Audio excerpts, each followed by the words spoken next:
برای خیلی انعنه نگاه داشتن کجای امریکا برای تاجیکستانی ها کلاه؟ ضمناً هفته گذشته وقتی ما از اوهایو آمدیم در اونجا جمعیت ایرانی ها هم بود و همونجا ما گفتیم که مردم فارسی زبان هر کجای رود وطنش با خودش میبرد با توسط غذا، زبان، فرهنگ.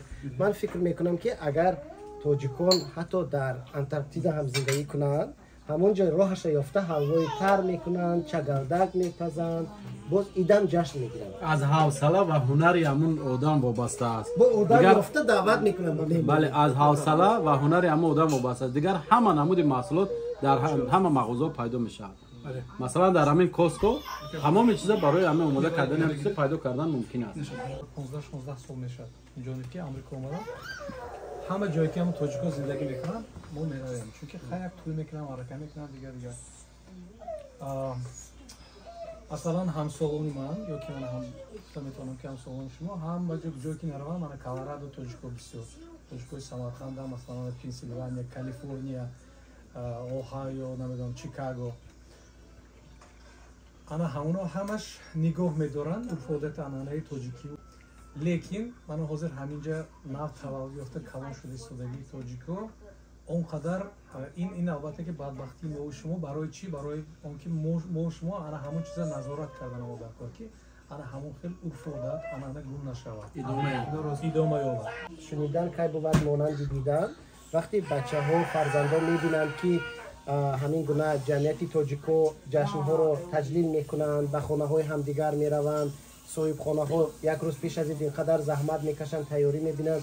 اگر از یک طرف نگاه کنیم میگه که چی در کار همه سیر کار است مخصوص در امریکا مثلا کار از پس کارش میشود تو اینی که اینقدر خرید میکند و بعد از این مثلا اینا بود سرشته کردن در کار همه همین سبب بسول اون که برای چی پاسخش همون است که برای فرزندا تو اینکه اونا بینن و یاد گیرن از اونی که با اونا نقل میکنی که برای حفظ فرهنگ. بله از اونی که میگی که ایدرو در تاجیکستان با این خیل جشن میگرفتن اون ایده جشن گرفتن در کار که وای بینه و بعدا مثل چه که پدر و مادر ما جشن گرفت و ما جشن میگیریم اونم به فرزنداشون میآموزاند و به میراث میدهند. حفظ فرهنگ و حفظ انعنه ها برای ادامه یافتن نسلی پاکی تاجیکی و نماینده کدام ملتی که نباشه اگر هویت ملی داشته باشه باید امیر حفظ کنه و از فرزندانمون طلب کنیم که بعد از سری ما هم همین چیزا ادامه بدیم. امیجان یک سوال همین بسیاری بعضی ها خوب کوشش میکنن که روس شوند میگن که ابرو سیف شه و روس شده ها یا که روس زده ها میگن. بعضی ها فکر میکنن که شاید بیشتر به فرهنگ عربی تقلید کنند. خب ما هممون مسلمانیم لیکن اونا مثلا میخوان که باز بیشتر به فرهنگ عربی تقلید کنند. بعضی دیگر میخواد که پورا امریکایی شود.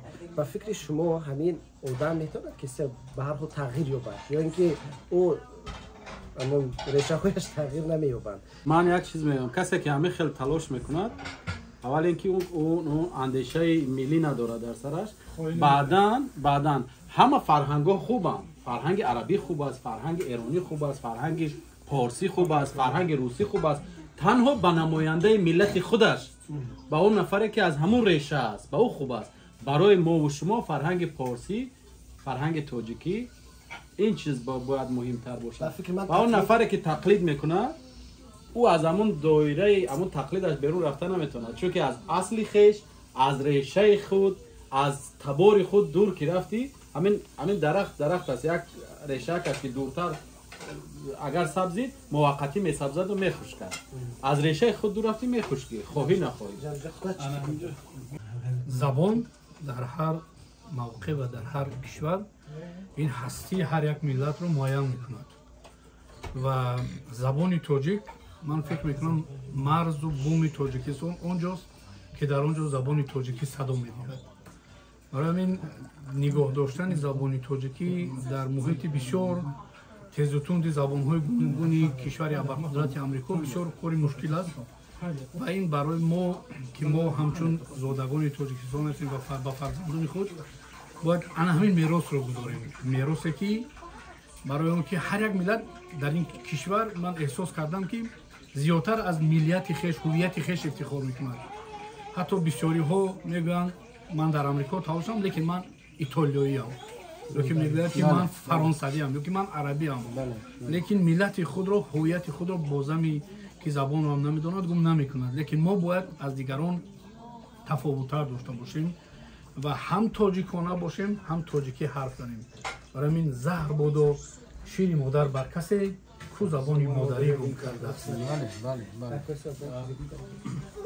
می‌گوییم که نیویورک و هر کدام فرهنگ و هر کدام مدنیت دین شده شهر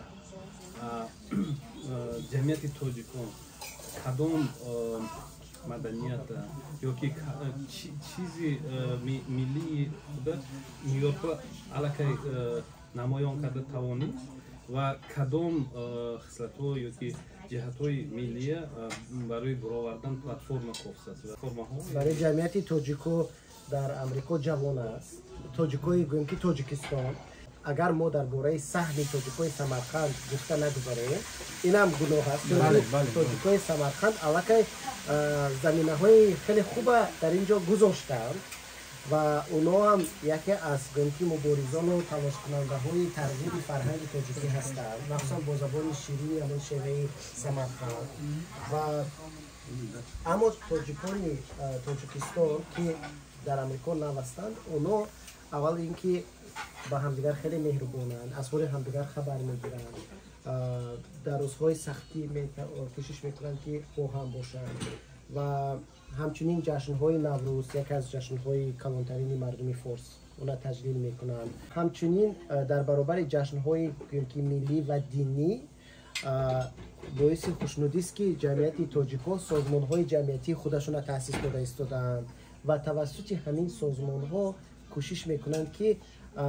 جمعیت جوان و فرزندان ما از اصل خود دور نشوند چون که هر یک پدر و مادر اینجا هم میخواهد که فرزندش رشد کند از امکانیت‌هایی که در آمریکا هست استفاده برد و همچنین از اصل خود دور نشود. بعداً باز یک چیز مهم از گفتن که مردم تاجیکستان در همین 5 سال اخیر سرکرد آمدن اینجا یعنی که ما مهاجرای خیلی جوان هستیم در اینجا مردم من خودتون از میدونید شما ژورنالیست بسیار خوب هستید میدونید که مردم سمرقند تقریبا 15 سال پیش سرکردن آمدن یعنی در 15-20 سال یعنی تحکرسی آنها مستحکمتر است اونها امکانیت های زیادتر دارند مردم تاجیک با تازگی آمدن سرکردن علاقه خوشبختانه بعضی جمعیت ها هست بله بعضی جمعیت ها هست که علاقه برای متحد کردن و برای نگاه داشتن انعنه ها و برای دیگر چیزا گام های نخستی نگذاشته هستند. تشکر زیاد دوستان عزیز واقعا شما میگویند که در حد و سرحد شناسی جهان سرحد تاجیک زبان تاجیک است. هر کجایی که تاجیک‌ها هستند هر کجایی که زبان تاجیکی وجود دارد زنده هست همونجا سرحد ما است با امید آرزوهای نیک با امید زنده نگه داشتن فرهنگ و مدنیت مردم تاجیک در سراسر دنیا این شام ایدی رو با پایان میرسانیم. خوش باشید. قربان شما. انا با خوراک‌های با لذت خاندان اکای خدایداد. بله. بویش ببینید بویش علاقه حجره فرو گرفت. بله. خوش آمده.